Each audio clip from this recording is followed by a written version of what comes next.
Now let's talk about if you look back or if you think about your role today, if you were to hire your next self, what kind of skills and mindsets would you be looking for?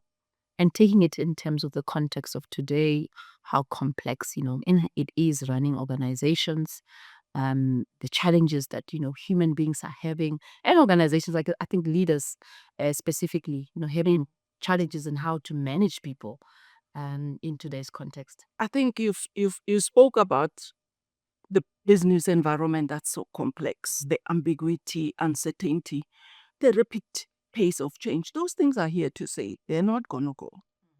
And earlier on I mentioned, no one has all the answers. So for me, I believe I would look for someone who's a lifelong learner. It's very important to continue to learn. That learning agility helps with adaptability, because the environment will continue to change.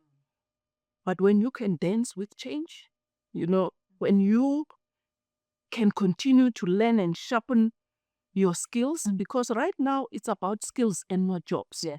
I always talk about this, and I've fallen in love with the digital transformation, artificial intelligence. I tell you, they energize me so much because I can see how, in addition to the business environment evolving so quickly, those things create so many opportunities, much as they are bringing challenges.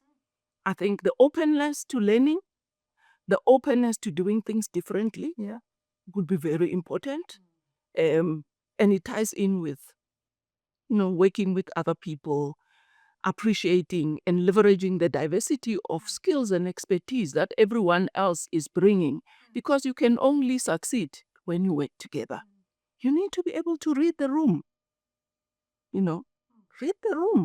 and be able to see, how do you navigate, how do you come across, because there's relationships are two-way as well. And I think it's also important to be a change agent. I truly believe the change starts within me. And if I see something that I believe we could be doing differently, I'm here to contribute. I'll make sure that I bring something forward. And I would expect someone who's not going to be quiet. I always say, if you are in a team and you keep quiet on something fundamental, you're cheating yourself, you're cheating your team, you're cheating the organization. Yes. But with my health professional lens, I would also want someone who looks at life holistically, with the understanding that I also have a role to play if that person is in my life. So for me, when I look at where I am now, I want a portfolio career. I don't want one. No, I want to do a few When I get different gigs, things, that are interesting. Yeah, I want my passion and I want to sow, but I also want to reap in the process. I'm learning as I am investing in other people. But there's just so much to life, KG, honestly. There's so much to life.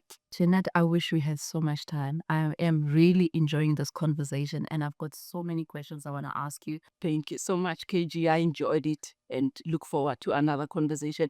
Otherwise, I'm going to raise my hand and say, KG, remember? Thank you. No, you don't have to. Absolutely. I think it's been a very rich conversation, and I appreciate you. I know yesterday when I checked in with you, whether we are still on, you mentioned that you had a sore throat. Ginger, seeing you being here, ginger tea, right? Seeing you being here is really just shows, how passionate you are. And thank you. Thank you. All the best for 2025.